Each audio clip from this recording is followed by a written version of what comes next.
The bonuses that fuel the champagne lifestyle of city bankers will be one of the issues tackled by the government's new review of the banking sector.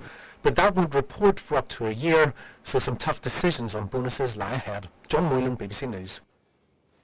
Well, watching that with me, here is Geraint Anderson, who used to work for a bank in the City of London before resigning to Tell All, and wrote that book called City Boy, Beer and Loathing in the Square Mile. There's been lots of loathing since then, Geraint, hasn't there? Well, now, we're talking about bonuses today. Prime Minister saying he's very angry about this bonus culture. Lots of people think it's a bit late to be saying that, given that it's been going for quite a while. That's right. I mean, you don't go into the city just for fun or for the good you're doing the world or for sort of creatively fulfilling reasons. You go in there to make money, and as bonus tends to be a very high proportion of your salary. So it's all about next year's bonus, which of course encourages short-term thinking. I mean, that's the crucial point, because lots of people have assumed, and people are still saying it, they're saying, well, your bonuses surely are for exceptional performances when you've done very well. Now people like you and others are saying, well, hang on a bit, actually it's not a bonus like that, it's a bonus that's actually a formal part of your pay, and that's a rather odd concept for people.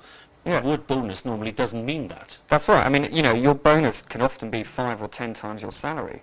And so when we were in the city, when I was in the city, all you ever thought about was next year's bonus. It's a hire and fire world. You didn't know if you had a job in 2 or 3 years' time. I was told continually by my more experienced colleagues that the good times weren't going to roll for long. Subsequently, the whole idea was just make as much money as quickly as possible. And that, in my opinion, is exactly why the credit crunch happened. Well, take us into one of these trading rooms or one of these banking offices today, and they're listening to Gordon Brown saying, I think you should consider waiving the right to your bonus. And what do you think the response is going to be? Oh, I mean, there's going to be absolute outrage on the trading floors for 2 principal reasons.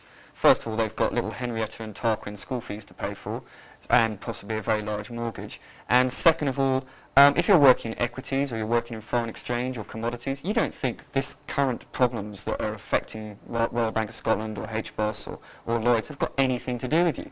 And so you're sitting there saying, well, I'm sorry, they made a few mistakes, but actually, I want my money. Well, let's be specific then. If you're a banker today sitting in RBS and you think you've got a decent bonus coming to you, again, Prime Minister saying to you directly, given that the taxpayers supporting this bank quite considerably, you should consider waiving your bonus. Again, is the RBS banker likely to listen to that? No, there's absolutely no chance whatsoever, especially if they have a guaranteed bonus. And remember, possibly, according to some of the press reports, there will be £500 million worth of guaranteed bonuses. RBS took over ABN AMRO about a year and a half ago, and in order to retain so-called talented staff, they had to offer them guaranteed bonuses.